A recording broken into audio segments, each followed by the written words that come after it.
haramga tushsam, yoshi keksagina otaxon qo'llarida bir zamzam suvni quyib olib yig'lab o'tiribdilar.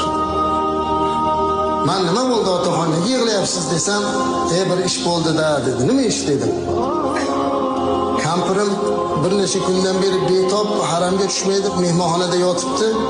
Hozir men o'zim tushib, shu yerda zamzam ichyatib, o'ylanib qoldim. Shu bir idish olmagan ekanman-da, kampirimga olib chiqardim, shu zamzam tozasidan ichsa yaxshi bo'lardi. Ya Alloh, shu bir idish bo'lsa edi deb duo qilib tursam, bir qora habash odam o'tib ketayotgan ekan, shunda qo'limga berib o'tib ketdi dedi. Shu o'zidan o'zi kelib shuni qo'limga berib o'tib ketdi dedi. Duo qilishimga. Hozir shu suvni olib yig'lab o'tirgan ekan. Men aytdimki, "Ha, Alloh so'raganingiz beradi-da. Shunga yig'layapsizmi?" desam, "Yo'q, bolam, men bunga yig'lamayapman. Duo qabul bo'ladigan nuqtasida to'g'ri turgan ekanman-u, so'ragan narsani qarang, shunga yig'layapman."